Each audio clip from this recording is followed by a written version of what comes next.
Hello everyone. Today we are going to learn how to prepare income and expenditure account of a chartered accountant. So let us move to the first problem. So trial balance is given here. Trial balance of CA Shivananda as on 31st March 2019.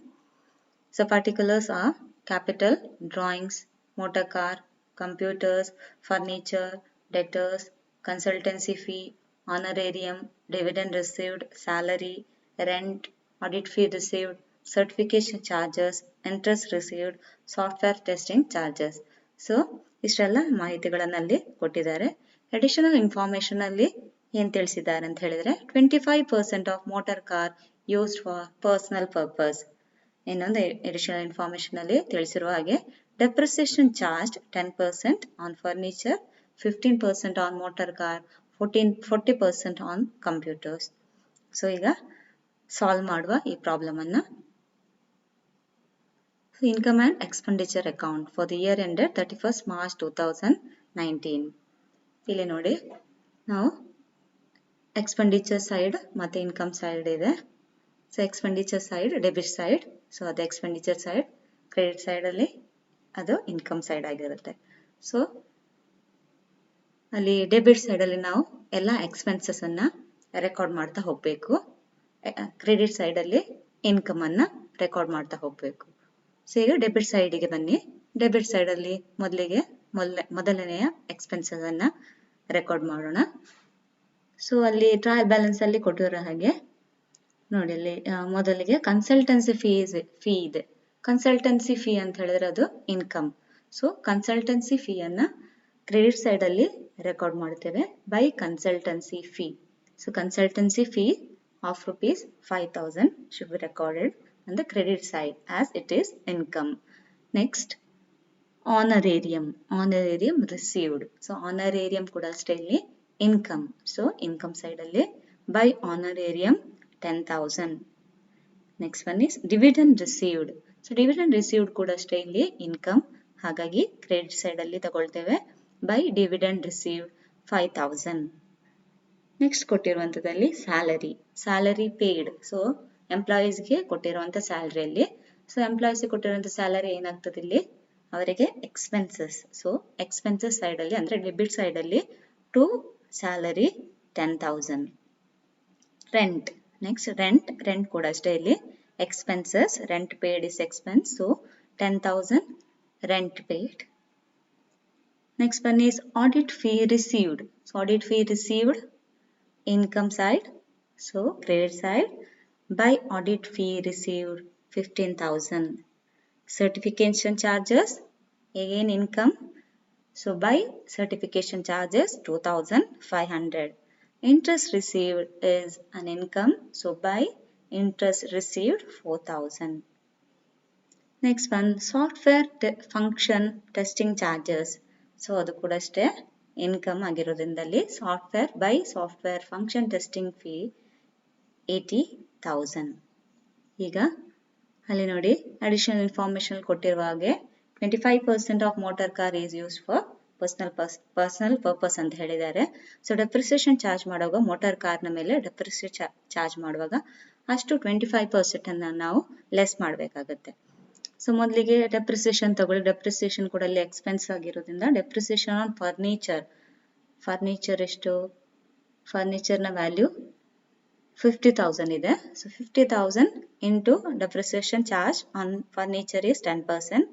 So 50,000 into 10%, 5,000 ಆಗುತ್ತೆ ಇಲ್ಲಿ. Next depreciation on motor car.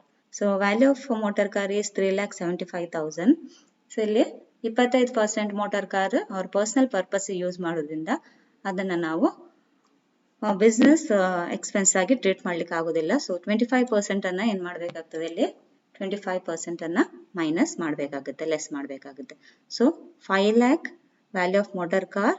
So 5 lakh ಅಲ್ಲಿ less motor car use for personal purpose ಅಂದ್ರೆ 5 lakh into 25%, 1,25,000. So 1,20,000 minus ಮಾಡಿದಾಗ ನಮಗೆ 3,75,000 ಬರುತ್ತೆ. So 3,75,000ಗೆ 15% depreciation charge ಮಾಡಬೇಕಾಗತ್ತೆ ಇಲ್ಲಿ. So 3,75,000 into 15%, 56,250 depreciation on motor car. Next, depreciation on computer. So computer ನ value ಎಷ್ಟು ಕೊಟ್ಟಿದ್ದಾರೆ ಟ್ರಯಲ್ ಬ್ಯಾಲೆನ್ಸ್ ಅಲ್ಲಿ 2 lakh into 40% depreciation, that is 80,000. So ಈಗ ನಾವು ಟೋಟಲ್ ಮಾಡಬೇಕಿಲ್ಲಿ. ಟೋಟಲ್ ಮಾಡಿದಾಗ ನಮಗೆ 1,61,250 ಸಿಗುತ್ತೆ ಇಲ್ಲಿ. ಸೊ ಟೋಟಲ್ ಮಾಡಿದಾಗ ಅಲ್ಲಿ ನಮಗೆ ಡೆಫಿಶಿಟ್ ಅಂದ್ರೆ ಡಿಫರೆನ್ಸ್ ಇಲ್ಲಿ ಸಿಗುತ್ತೆ ನಮಗೆ. ಅಲ್ಲಿ ಕ್ರೆಡಿಟ್ ಸೈಡ್ ಅಲ್ಲಿ ನೋಡಿ ಡೆಫಿಶಿಟ್ ಬರ್ತಾ ಇದೆ. ಡೆಫಿಶಿಟ್ ಫಾರ್ ದ ಇಯರ್ 39,750. ಸೊ ಅವರಿಗೆ ಆ ವರ್ಷ ಏನೋ ಲಾಸ್ ಆಗಿದೆ 39,750.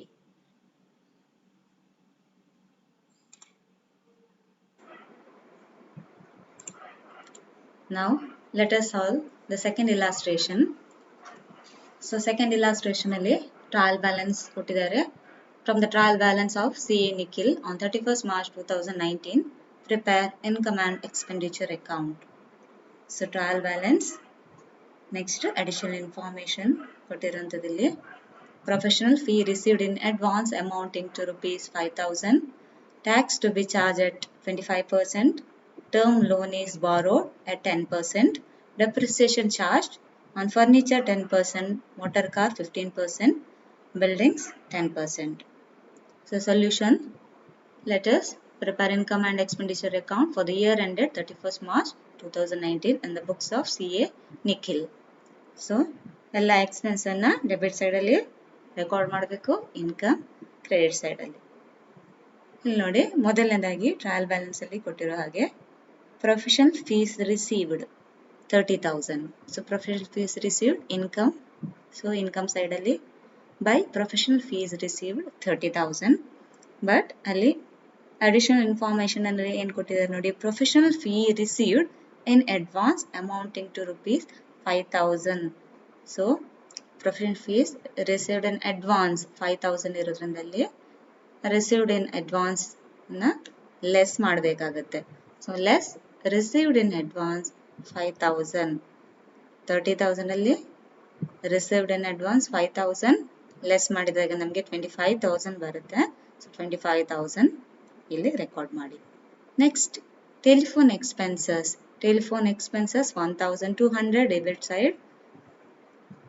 Next printing and stationery expenses 3,600 again expenses ಆಗಿರೋದ್ರಿಂದ ಡೆಬಿಟ್ ಸೈಡ್ ಅಲ್ಲಿ. ಕಾನ್ಫರೆನ್ಸ್ ಫೀಸ್ ಡೆಬಿಟ್ ಸೈಡ್ ಅಲ್ಲಿ conference fees 2,000. Interest on loan 8,000. So interest on loan 8,000 ಕೊಟ್ಟಿದ್ದಾರೆ. Term loan is borrowed at 10% ಅಂತ ಇದೆ ನೋಡಿ. ಸೊ ಟರ್ಮ್ ಲೋನ್ 90,000 ಇಂಟು 10% ಎಷ್ಟಾಗುತ್ತೆ ಅಲ್ಲಿ 9,000 interest ಆಗಬೇಕು. ಬಟ್ ಅಲ್ಲಿ 8,000 ಅಂತ ಕೊಟ್ಟಿದ್ದಾರೆ. ಇಂಟ್ರೆಸ್ಟ್ ಆನ್ ಲೋನ್ 8,000 ಇಂದ 1,000 ಏನು outstanding. So outstanding interest is 1,000. So 8,000 ಅಲ್ಲಿ interest outstanding 1,000. So add outstanding interest 1,000. So 9,000 ಇಲ್ಲಿ ತಗೊಳ್ಬೇಕಾಗುತ್ತೆ ನಾವು. Next term loan that is liability. So liability side ಅಲ್ಲಿ ತಗೊಳ್ತೇವೆ ನಾವು ಬ್ಯಾಲೆನ್ಸ್ ಶೀಟ್ ಪ್ರಿಪೇರ್ ಮಾಡುವಾಗ. Next membership fee to ICAI expenditure ಅದು 500. So debit side ಅಲ್ಲಿ membership fees to ICAI 500. Next interest received. So interest receive ಮಾಡ್ತಾ ಇರುವಂತದಿಲ್ಲಿ. So ಅದು income, ಹಾಗಾಗಿ ಇನ್ಕಮ್ ಸೈಡ್ ಅಲ್ಲಿ by interest received 4,000. Sale of old newspapers ಅನ್ನ sale ಮಾಡ್ತಾ ಇದ್ರಿಂದ ಅವರಿಗೆ 250 ಅಮೌಂಟ್ ಸಿಗ್ತಾ ಇದೆ ಇಲ್ಲಿ. So sale of old newspapers 250. Audit fee received 12 lakhs. So audit fee received 12 lakhs rupees. Next depreciation ತಗೊಳ್ತಾ ಹೋಗುವ ಇಲ್ಲಿ ಡೆಬಿಟ್ ಸೈಡ್ ಅಲ್ಲಿ to depreciation on furniture 10%, 45,000 into 10%, 4,500. Depreciation on motor car. Value of motor car is 60,000 into 15%, that is 9,000. Next, depreciation on building. Building na value ಎಷ್ಟು ಕೊಟ್ಟಿದ್ದಾರೆ ಅಲ್ಲಿ 20 lakhs. 20 lakhs into depreciation charge 10%. So 20 lakhs into 10%, 2 lakh depreciation on building. So ಈಗ ನಾವು total ಮಾಡಿದಾಗ ನಮಗೆ 12,29,250 ಬರ್ತಾ ಇದೆ. So total ಇಲ್ಲಿ ಡಿಫರೆನ್ಸ್ ಫೈಂಡ್ ಔಟ್ ಮಾಡಿ. ಡಿಫರೆನ್ಸ್ ಫೈಂಡ್ ಔಟ್ ಮಾಡಿದಾಗ surplus, I will get the surplus for the year, that is surplus is 9,99,450. So surplus ಇದೆ. ಈಗ ಸರ್ಪ್ಲಸ್ ಅಲ್ಲಿ ಏನು ಕೊಟ್ಟಿದ್ದಾರೆ ಅಂತ ಹೇಳಿದ್ರೆ tax to be charge at 25%. So ಈ ಸರ್ಪ್ಲಸ್ ಅಮೌಂಟ್ ಇಂದ ನಾವು ಟ್ಯಾಕ್ಸ್ ಪ್ರೊವಿಷನ್ ಅನ್ನ ಅಂದ್ರೆ ಟ್ಯಾಕ್ಸ್ಗೋಸ್ಕರ ಪ್ರೊವಿಷನ್ ಅಲ್ಲಿ ಕ್ರಿಯೇಟ್ ಮಾಡಬೇಕಾಗುತ್ತೆ, ಅಥವಾ ಟ್ಯಾಕ್ಸ್ಗೋಸ್ಕರ ಅಲ್ಲಿ ಇಷ್ಟೇ ಅಮೌಂಟ್ ಅನ್ನು ನಾವು ತೆಗೆದಿಡಬೇಕಾಗತ್ತೆ. So to provision for tax ಅಲ್ಲಿ ಎಷ್ಟು 25% ಆಗಿರೋದ್ರಿಂದ 9,99,450 ಇಂಟು 25% ಟ್ಯಾಕ್ಸ್ ಚಾರ್ಜ್. ಸೊ ನಮ್ಗೆ ಎಷ್ಟು ಬರುತ್ತೆ ಅಲ್ಲಿ 2,49,863 ಪ್ರೊವಿಷನ್ ಫಾರ್ ಟ್ಯಾಕ್ಸ್. ಸೊ ಈಗ ಸರ್ಪ್ಲಸ್ ಇಂದ ಪ್ರೊವಿಷನ್ ಫಾರ್ ಟ್ಯಾಕ್ಸ್ ಅನ್ನ ಡಿಡಕ್ಟ್ ಮಾಡಿದಾಗ ನಮಗೆ ಸರ್ಪ್ಲಸ್ ಆಫ್ಟರ್ ಟ್ಯಾಕ್ಸ್ ಎಷ್ಟು ಬರುವಂತದಲ್ಲಿ 7,49,587. Thank you for watching.